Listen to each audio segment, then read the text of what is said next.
आज के इस वीडियो में हम लॉर्ड वेलेस्ली की सहायक संधि और लॉर्ड डलहौजी की हड़प नीति का अध्ययन करेंगे। सहायक संधि क्या है कि देशी जो रियासत हैं उनको अपने अधीन लाने के लिए, देशी रियासतों की बात कर रहा हूं मैं, देशी रियासतों को अधीन लाने के लिए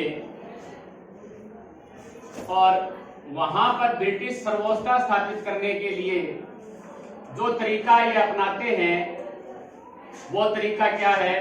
सहायक संधि। और कौन अपनाता है?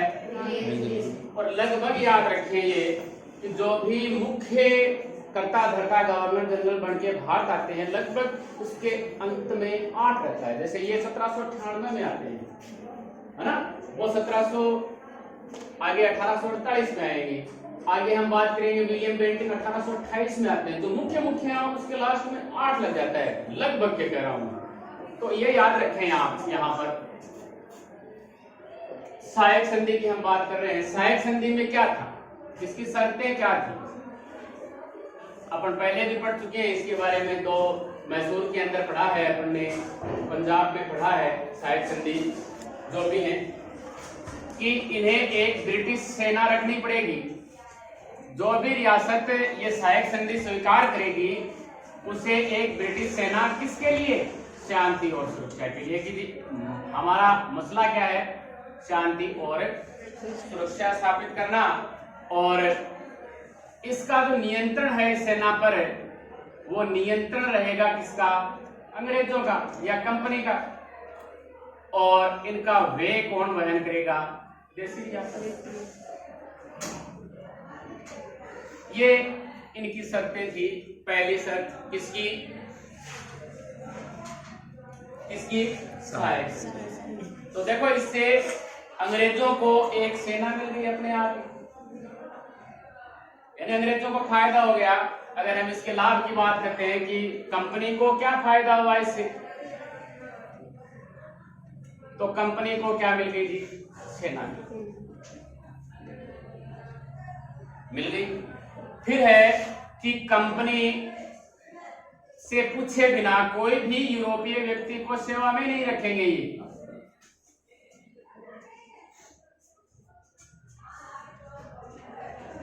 यानी कंपनी कहेगी तभी आप कहां रखते हैं, रख सकेंगे, अपनी सेवा में रख सकते हैं, वरना किसी भी यूरोपीय व्यक्ति को आप अपनी सेवा में नहीं रख सकते। अगर किसी भी देशी रियासत को विदेशी संबंध स्थापित करना है विदेशों के साथ में, तो इसके लिए अनुमति जरूरी है किसकी? कंपनी की।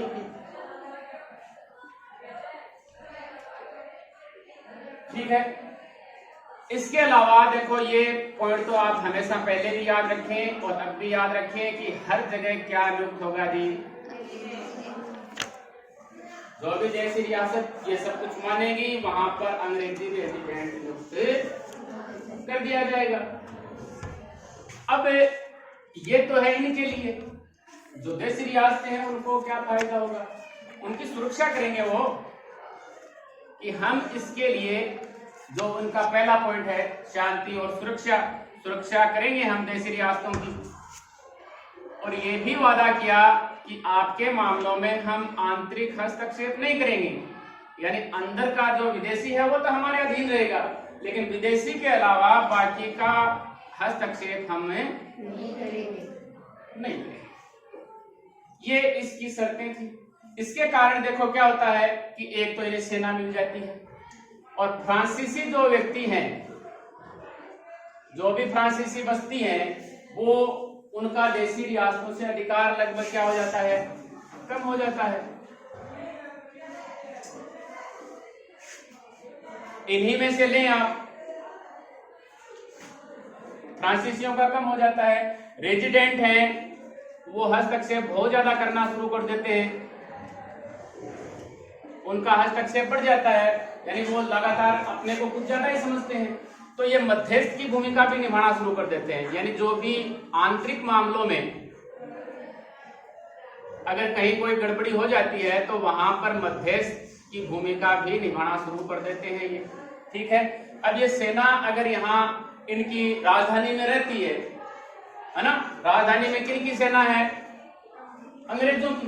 तो सेना वहां पर रहेगी, तो उनको सामरिक दृष्टि से वहां का पता चल जाता है कि जी सामरिक महत्व के जो स्थान है, हर सामरिक महत्व के स्थान पर इनकी सेना की नियुक्ति है, तो सामरिक दृष्टि से भी ये सक्षम हो जाते हैं। और इनकी जो सीमाएं हैं, कंपनी की जो सीमा है कि यहां से लेकर यहां तक इनका राज्य है, वो सीमाएं भी अपनी सीमाओं से बाहर भी लगभग इनका साम्राज्य ऐसे हो गया कि भाई वहां तक इनकी शक्ति पहुंच गई है, यानी सीमाओं से लगभग ये बाहर पहुंच जाते हैं। तो इस प्रकार से ये फायदा कंपनी को होता है।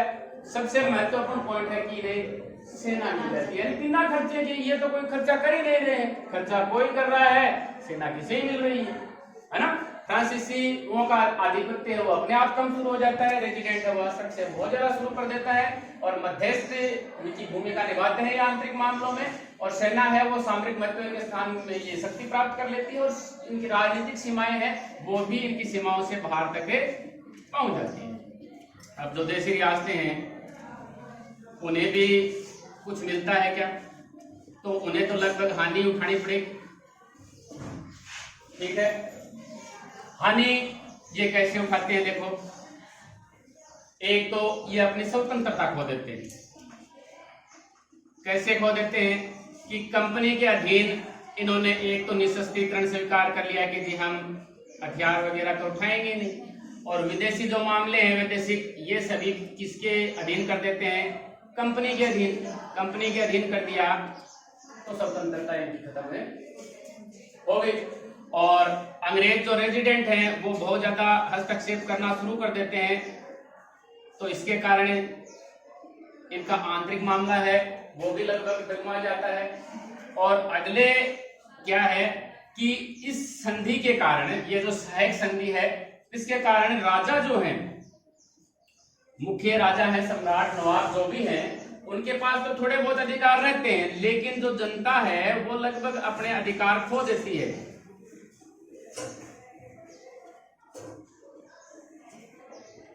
यानी लगभग कर डाल दिया जाता है जनता पर, और इससे ये जो रियासतें हैं वो लगभग दिवालिया घोषित हो जाती है। 1/3 भाग इनसे लिया जाता है। जिस प्रकार बक्सर के युद्ध के समय हमने देखा था, उसके बाद में जो उनका द्वैत शासन था उसके कारण बंगाल एकदम अव्यवस्थित हो जाता है, अराजकता की स्थिति पहुंच जाती है। वही स्थिति पहुंचाने के लिए यहाँ पर कौन है, लॉर्ड वेलेस्ली। और इसके समय हम देखते हैं कि सहायक संधि करने वाले राज्य हैं वो कौन कौन से हैं, और मुख्य मुख्य आप याद रखिए, मुख्य मुख्य अपने किताबों में लिखे गए हैं, वही अपन देखेंगे यहाँ पर। 1798 में हैदराबाद, मैंने आपको पहले ही बताया था, जो चिंगीज खान है उसके बाद में कोई भी योग्य नवाब यहाँ पर नहीं रहता, इसके कारण 1798 में आगे चलकर इनको सहायक संधि स्वीकार करने वाला पहला राज्य, देशी रियासत सबसे पहले कौन सी थी, हैदराबाद। दूसरी जो आंग्ल मैसूर युद्ध होता है 1799 में खत्म हो जाता है, तो दूसरी कौन सी हो जाएगी, मैसूर हो जाएगी। फिर 1800 को छोड़ दें, 1801 में अवध, और 1802 में कौन सी संधि होती है, बेसिन की संधि, और उससे पेशवा भी सहायक संधि स्वीकार कर लेते हैं। तो ये तो है सहायक संधि के बारे में कि देशी रियासतों को अधीन लाना है, कैसे भी लाना है, इसके लिए हमें क्या करना है ना। तो क्या करेंगे ये, तो ये शर्तें करेंगे, इनसे फायदा किनको होगा और घाटा किनको होगा, ये सहायक। अब हम व्यक्तिगत संधि के बारे में पढ़ते हैं कि ब्रिटिश सार्वभौमिकता, यही बात है, सेम टू सेम को स्थापित करने के लिए लॉर्ड डलहौजी आता है 1848 में, और युद्ध तो करता ही करता है, युद्ध के अतिरिक्त भ्रष्टाचार, कुशासन वगैरह का आरोप लगाकर भी ये रियासतों को या फिर राज्यों को जो भी हैं उनको अपने अंदर मिलाने की ये पूरी कोशिश करता है। युद्ध की हम बात करें तो युद्ध में देखो, पंजाब का जो सिख राज्य है, देखा है हमने 1849 में उसको मिला लिया जाता है। सिक्किम है 1850 में, सिक्किम को इसलिए मिला लिया जाता है क्योंकि वहां पर अंग्रेज जो डॉक्टर हैं उनके साथ में दुर्व्यवहार किया जाता है और उस दुर्व्यवहार के बदले सिक्किम को डलहौजी है वो अपने राज्य में मिला लेता है। और 1852 में इसी प्रकार बर्मा से भी युद्ध करके बर्मा को भी अपने अंदर विलीन कर लेते हैं। ये तो है युद्ध, मैंने कहा कि युद्ध से भी मिलाते हैं और भ्रष्टाचार से ही हम यहाँ पर करते हैं। जो इनकी गोद निषेध नीति है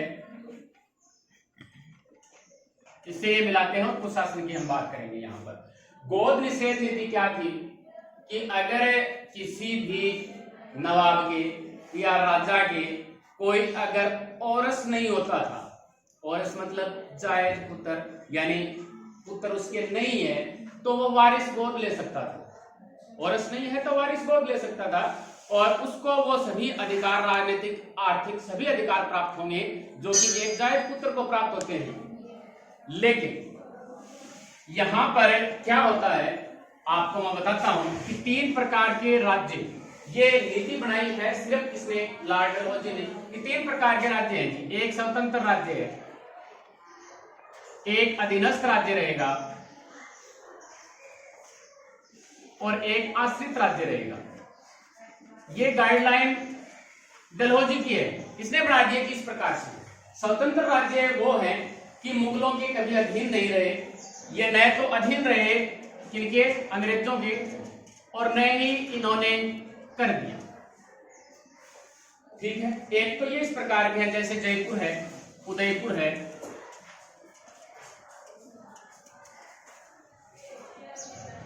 दूसरे अधीनस्थ वो हैं जो पहले मुगलों को कर देते थे। ठीक है, और मुगलों से पीछा छुटा तो पेशवाओं को कर दिया, पेशवाओं से छुटा तो फिर अंग्रेजों को भी कर दिया। ये अधीनस्थ है, यानी इन्हें हर बार कर देना पड़ता है। तीसरे आश्रित वो हैं जिनका निर्माण ही अंग्रेजों ने किया, या तो बनाया उन्होंने, नया एक रियासत बना दी, या पहले से जो रियासत है उसको जीता है उन्होंने और जीतने के बाद में वहां पर अपना एक राजा या नवाब वहां पर घोषित कर दिया कि आज के बाद में यहाँ ये रहेगा और कंपनी की सभी शर्तों को ये मानेगा, जो भी शर्तें हैं उसके अधीन ही शासन करेगा। तो इस प्रकार के 3 थे। गोद निषेध नीति के लिए मैं बता रहा हूं यहाँ पर स्वतंत्र राज्य, इनके लिए कहा कि जी अगर ये किसी दत्तक पुत्र को गोद लें, वारिस नहीं है तो दत्तक पुत्र होगा, तो यहाँ तो हम मना कर ही नहीं सकते क्योंकि ये तो हमारे अधीन है ही नहीं, तो इनको ये मना नहीं कर सकते। डलहौजी ने ये नियम बनाया है कि इन राज्यों को हम दत्तक पुत्र लेने से मना नहीं कर सकते। दूसरा जो अधीनस्थ है ये कहते हैं हम यहाँ हाँ या ना दोनों कर सकते हैं, कि लेने के लिए हम राजी हो भी सकते हैं और नहीं भी हो सकते, लेकिन लगभग हमारी कोशिश रहेगी कि हम मान लें। और इसमें थे नागपुर और ग्वालियर, इस प्रकार के ये अधीनस्थ राज्य। तीसरे प्रकार के हैं कि जी हम उनको मना ही करेंगे, वो गोद नहीं ले सकते, इनके लिए है गोद निषेध, गोद नहीं ले सकते। जिस प्रकार यहां रहेंगे झांसी और सतारा, ये इस प्रकार के राज्य हैं जो गोद नहीं ले सकते। ये गाइडलाइन तैयार की लॉर्ड डलहौजी।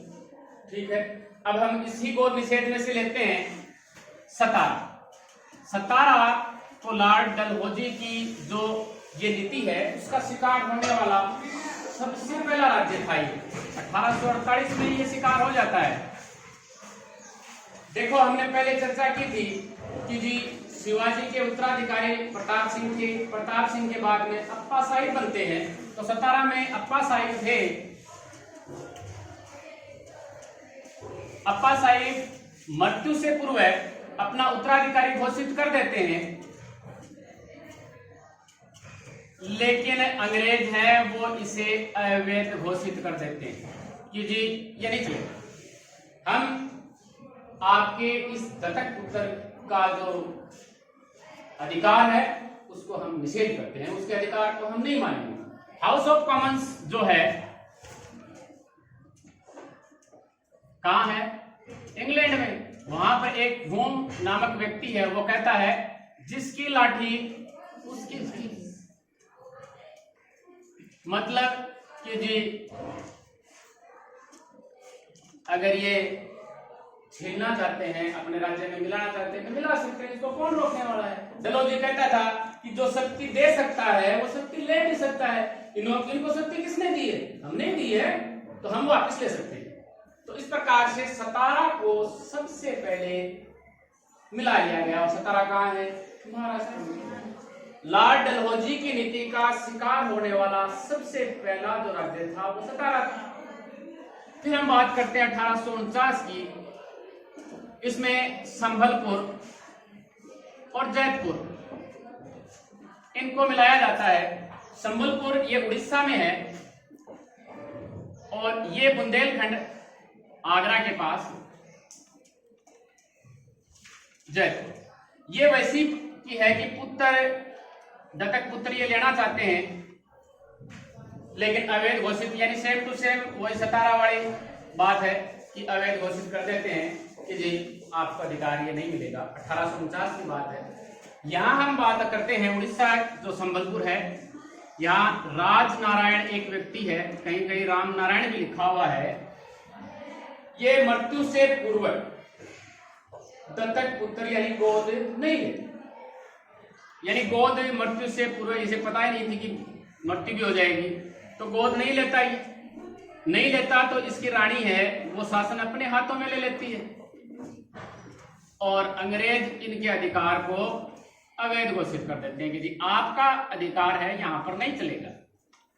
तो इस प्रकार से संबलपुर को भी मिला लिया जाता है। फिर आगे हम चलते हैं झांसी में।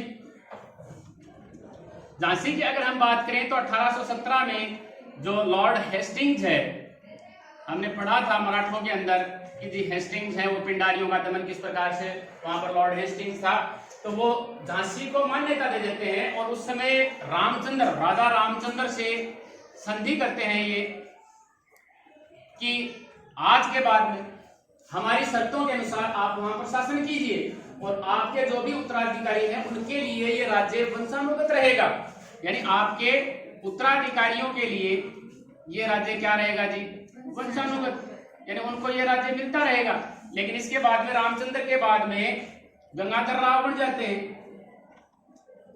लेकिन गंगाधर राव के वही बात है, यानी तो ये तो इसका पुत्र है तो इसको अधिकार मिल गया। लेकिन इसके बाद में आगे जो रानी लक्ष्मीबाई है, जब इसकी मृत्यु हो जाती है तो ये दामोदर राव को गोद लेती है। लेकिन वही बात, इसको कंपनी क्या कर देती है जी? अस्वीकार कर देती है कि जी इस प्रकार की बात नहीं चलेगी, आप इसको गोद नहीं ले सकते, क्योंकि झांसी तो वैसे ही इनका आश्रित राज्य है। आश्रित वाला नाम लिखे जो आश्रित है। अब सतारा में आपको लिखना है कि सतारा आश्रित है तो है कि आश्रित राज्य तो गोद ले नहीं सकते। ये रानी लक्ष्मीबाई याद दिलाती है इसे कि जी आपने देखो इस प्रकार से संधि की थी, आप हमारा वंशानुधिकार है, वंशानुगत जो अधिकार है उसे छीन नहीं सकते। लेकिन ये नहीं मानते, एक बार तो अधिकार दे देते हैं 1853 में तो, लेकिन 54 में छीन लेंगे। तो इस प्रकार से इसका भी व्यवगत हो जाता है। आगे हम इसके बाद में चलते हैं नागपुर में 1854। यहां पर रघुजी भोसले तृप्ते या रघुजी तृप्ते, आप जो भी लिखें, ये इस समय शासक थे और ये शासक के समय घोषणा कर देते हैं। इसकी पत्नी कहती है कि यशवंत राव को उन्होंने दत्तक पुत्र के रूप में मृत्यु से पूर्व कहा था कि इसे दत्तक पुत्र लेना है। इनकी रानी कहती है, लेकिन कंपनी कहती है जी हमें तो इसकी कोई सूचना ही नहीं है, तो इस प्रकार से इसको गोद नहीं लिया जाएगा। तो ऐसे ही इसका भी व्यवगत कर लिया जाता है, यानी लॉर्ड डलहौजी है इसे भी अपने अधिकार क्षेत्र में ले लेते हैं। इसी प्रकार हम बात करते हैं एक उदयपुर की। 1852 उदयपुर। उदयपुर में क्या किया जाता है? ब्रिटिश जो कर्मी हैं, ब्रिटिश कर्मियों की हत्या कर दी जाती है। जबकि देखो उदयपुर क्या है, स्वतंत्र राज्य है, लेकिन ब्रिटिश कर्मियों की हत्या का बदला लेने के लिए उनको तो डाला जाता है जेल में, और इसको अपने नीति के तहत अधिकार कर लिया जाता है, उदयपुर भी आ जाता है। इसी प्रकार है करौली है और अन्य राज्य। देखो मुख्य मुख्य तो ये है जो आपकी किताब वाले हैं वो आपको याद रखते हैं। उदयपुर बता दिया मैंने, सिक्किम बता दिया, अलग है ये। करौली है, तंजौर है 1855 में, 1854 में, देखो ये अलग अलग हैं। इन पर भी अधिकार कर दिया जाता है इसी नीति के तहत, इनकी कोई ज्यादा व्याख्या है। इसके अलावा देखो ये क्या करता है, एक कुशासन वाली बात अपन पहले और कर लेते हैं, उसके बाद में करेंगे वो कुशासन का आरोप लगाकर। तो देखो कुशासन वाला सबसे पहले हम बात करेंगे अवध की। आपको बताया था कि आउटरम रिपोर्ट के आधार पर, आउटरम से पहले 1851 में यहां पर एक रेजिमेंट नियुक्त किया जाता है, स्लीमैन। कहते हैं कि स्लीमैन है वो लॉर्ड डलहौजी का ही समर्थक था, और उसने इस प्रकार की रिपोर्ट बना के भेजी कि अवध में जो राज्य व्यवस्था है वो बहुत ही शोचनीय है, और लगता है कि भविष्य में भी इसमें सुधार होने की कोई गुंजाइश नहीं है। ऐसी स्थिति में फिर 1854 में यह चेंज हो जाता है, और यहाँ पर इसके स्थान पर कौन आ जाता है, आउटरम। और आउटरम भी इसका पूरा समर्थन कर देता है। जो रिपोर्ट स्लीमैन ने तैयार की थी उसी का समर्थन कौन कर देता है, आउटरम। और आउटरम रिपोर्ट को भी दो जनों ने कह दिया, अब तो पक्का ही वहां पर कुशासन चल रहा है, और कुशासन का आरोप लगाया और उसको छीन लिया गया। इससे वाजिद अली शाह से। और वाजिद अली शाह ने देखो कहते हैं कि थोड़ा विरोध भी किया, लेकिन कैसे चलता, इसे कहा कि आपको देंगे हम 12 लाख रुपए वार्षिक और बैठवा कहीं भी, लेकिन ये नहीं मानता तो इसे कलकत्ता जेल के अंदर डूब दिया जाता है। चलो कलकत्ता चले जाओ, वहां हम दे देंगे आपको 12 लाख रुपए। इससे पहले देखो 1852 में तंजौर को भी इसी प्रकार से छीन लेते हैं। इस प्रकार से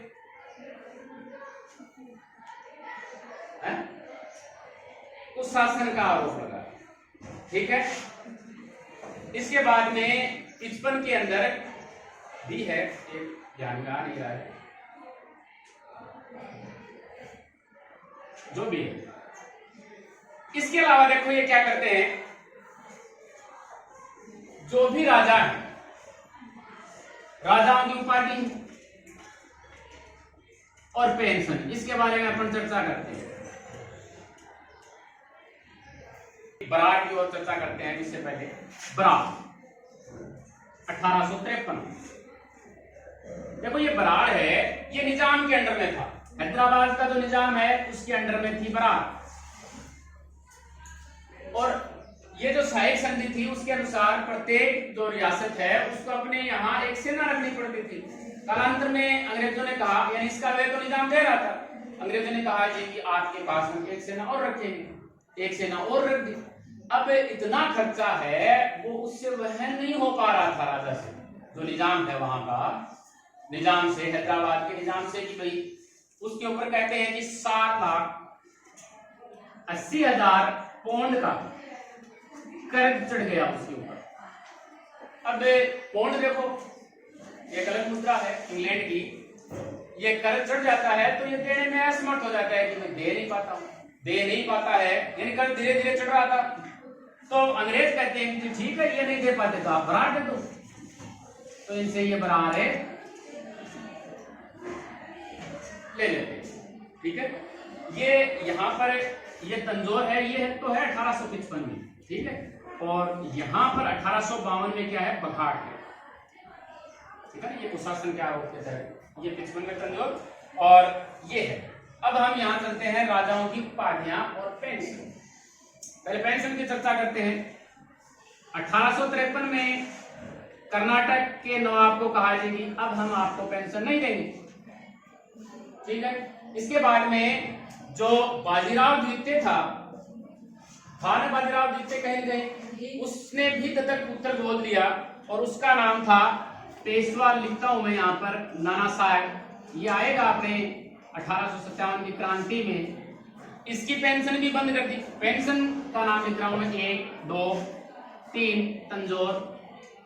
1853 की बात है कि इन सभी की पेंशन ये बंद कर देते हैं। नाना साहब को कहते हैं कि कैसे आपकी पेंशन हमने बंद की है, कि पेंशन हम व्यक्तिगत रूप से बाजीराव द्वितीय को दे रहे थे, हम किसी पेशवा को नहीं दे रहे थे। मतलब अब आपको पेंशन नहीं मिलेगी, हम पेशवा को नहीं दे रहे थे, बाजीराव द्वितीय को दे रहे थे, इसलिए नाना साहब को पेंशन नहीं देंगे। अगला काम ये करने की कोशिश करता है मुगल बादशाह, यानी तंजौर के राजा से ये इसकी उपाधि भी ले लेता है। जो तंजौर है ना, इससे उपाधि की आपको अब से राजा की उपाधि नहीं मिलेगी, हम आपको राजा नहीं कहेंगे। वैसी है मुगल बादशाह की भी ये कोशिश करता है कि इसे बादशाह नहीं कहेंगे हम, लेकिन कंपनी ऑफ डायरेक्टर जो इंग्लैंड में बैठे थे वो यहाँ पर थोड़ा हस्तक्षेप करते हैं और उनको रोक देते हैं, तो ये बादशाह कहेंगे। लेकिन ये कहता है कि आपको लाल किला छोड़ना पड़ेगा, आप और आपके उत्तराधिकारी अब लाल किले से लाल किले में आप नहीं रहे। अब ये जो बादशाह वाली बात इसके बाद में लॉर्ड कैनिंग आएगा, जो भारत का प्रथम वायसराय बन के आएगा, गवर्नर जनरल बन के आएगा, लेकिन 1858 का अधिनियम है उसके तहत इसे भारत का वायसराय मान लिया जाता है।